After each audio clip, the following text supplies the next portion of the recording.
भगवद गीता का दूसरा अध्याय, जिसे सांख्य योग या ज्ञान योग कहा जाता है, बहुत महत्वपूर्ण है क्योंकि इसमें भगवान श्री कृष्ण अर्जुन को जीवन और मृत्यु के बारे में गहरा ज्ञान देते हैं।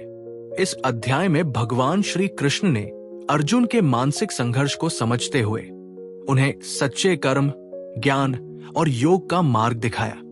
आइए इस अध्याय के प्रमुख बिंदुओं को सरल हिंदी में समझते हैं। 1. अर्जुन का मानसिक द्वंद्व, अर्जुन का दुख। अर्जुन ने युद्ध भूमि पर जब अपने परिवार, रिश्तेदारों और गुरु दक्षिणा के लोगों को देखा तो वो बहुत ही व्याकुल हो गए। उन्होंने सोचा कि अगर वो इन सभी को मार देंगे तो उनका जीवन निरर्थक हो जाएगा। अर्जुन का दिल घबराहट से भर गया और वो युद्ध से भागने का मन बनाने लगे।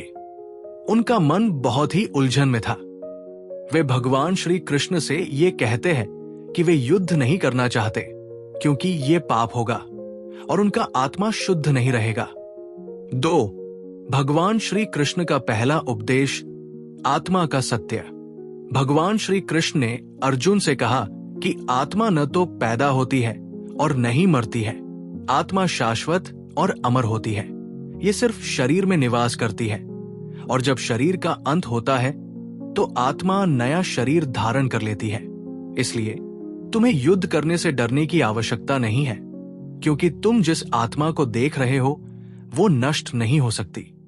कृष्ण ने अर्जुन को समझाया कि आत्मा का जन्म और मृत्यु से कोई संबंध नहीं है, केवल शरीर मरता है। ये ज्ञान अर्जुन को शांति और मानसिक संतुलन देने के लिए था। भगवान ने यह भी कहा कि तुम्हारा काम केवल कर्म करना है, परिणाम के बारे में सोचने की जरूरत नहीं है। 3. कर्म योग का महत्व। भगवान श्री कृष्ण ने अर्जुन को कर्म योग का उपदेश दिया। वे कहते हैं कि हमें अपने कर्तव्यों को निभाना चाहिए, लेकिन हमें उन कर्तव्यों के फल के बारे में चिंता नहीं करनी चाहिए। कर्म योग का अर्थ है किसी भी काम को निष्कलंक भावना और सही इरादे से करना, बिना इसके परिणाम के बारे में सोचने के। कृष्ण ने कहा, तुम कर्म करो परंतु फल की अपेक्षा मत करो। यह जीवन का बहुत महत्वपूर्ण सिद्धांत है।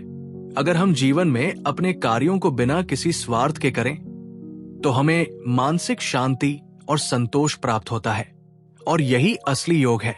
4. सच्चे योगी का लक्षण। भगवान श्री कृष्ण ने यह भी बताया कि सच्चा योगी वो है जो हर स्थिति में समान रूप से व्यवहार करता है।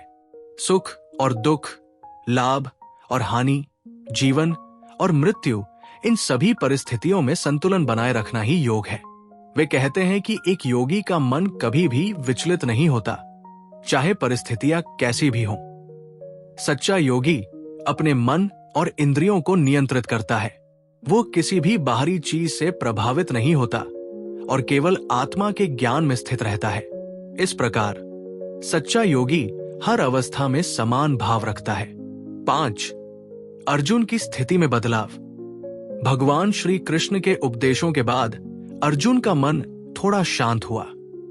उन्होंने भगवान के शब्दों को ध्यान से सुना और अपने कर्तव्यों को निभाने का संकल्प लिया।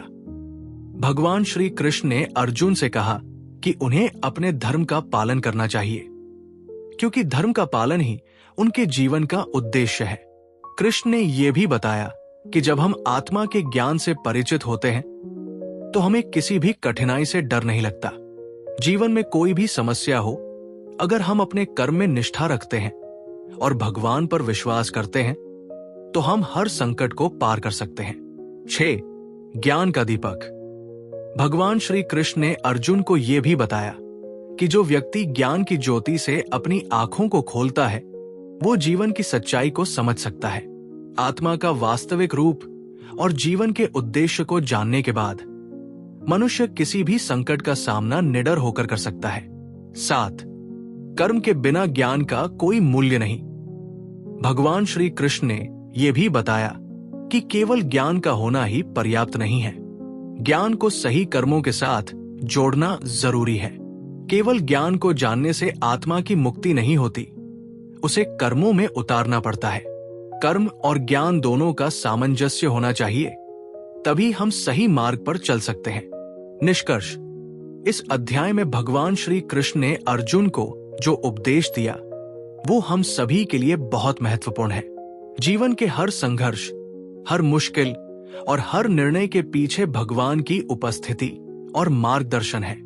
भगवान ने अर्जुन को यह समझाया कि आत्मा शाश्वत है और जीवन के सभी कर्तव्यों को बिना किसी स्वार्थ और अपेक्षाओं के करना ही योग है। भगवान श्री कृष्ण का संदेश था, कर्म करो बिना किसी फल की इच्छा के। ये गीता का गूढ़ रहस्य है जो हमें हमारे जीवन के हर कार्य में संतुलन, शांति और समर्पण की दिशा दिखाता है। इस प्रकार भगवद गीता का दूसरा अध्याय हमें जीवन के वास्तविक उद्देश्य को समझने और सही कर्म करने की प्रेरणा देता है।